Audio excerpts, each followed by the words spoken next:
तो चलिए दोस्तों, इस कैलकुलेशन के बाद हम अपना टीडीएस रिटर्न फाइल करेंगे। उसके लिए सबसे पहले आपको अपना यूज़र नेम और पासवर्ड से डालकर जीएसटी पोर्टल लॉगिन कर लेना है।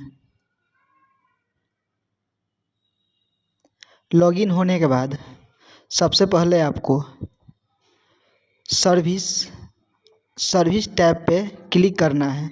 सर्विस टैब पे क्लिक करते ही आपको रिटर्न वाला टैब दिखेगा।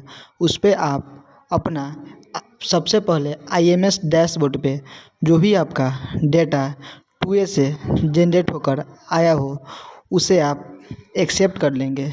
हमारे केस में मैं पहले ही एक्सेप्ट कर लिया था, बट आपको बताने के पर्पज़ से मैं इसे फिर से ओपन करके आपको दिखला रहा हूँ। यहाँ पे एक्सेप्ट के नीचे एक ऑप्शन दिया होगा, उस पर एक्सेप्ट करने के बाद आप अपना कंप्यूट लाइबिलिटी कर सकते हैं।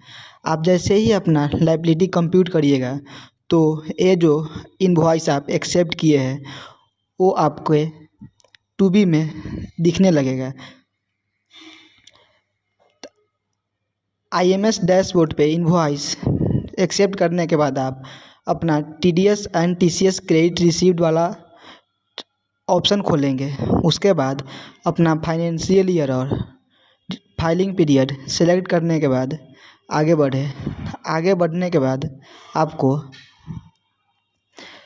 उसके जस्ट नीचे TDS and TCS credit received का ऑप्शन दिखेगा, जिसे क्लिक करते ही आपको नीचे टीडीएस क्रेडिट रिसीव्ड दिखेगा। मेरे केस में मैं ई कॉमर्स ऑपरेटर का रिटर्न भर रहा हूँ तो उसमें टीडीएस तो नहीं ही रहता है, उसके नीचे टीसीएस क्रेडिट रिसीव्ड होगा, जिसमें जिस भी प्लेटफॉर्म पे सेल किया होगा वो दिखेगा।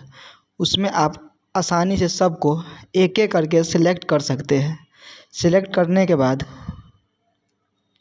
आप एक बार दूसरे पेज में भी जाकर देख लें, उसमें भी कुछ डेटा हो तो एक साथ ही सिलेक्ट कर सकते हैं।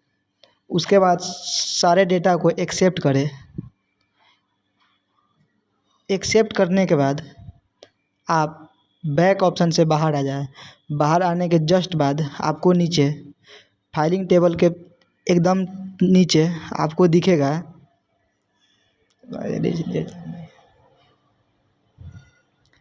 जनरेट समरी, जिसे आपको जनरेट करना होगा। जनरेट करने के बाद आप जनरली रिफ्रेश कर अपना उस पर टिक लगाकर जो भी ऑथराइज सिग्नेटरी है उसे सेलेक्ट कर file TDS and TCS credit received को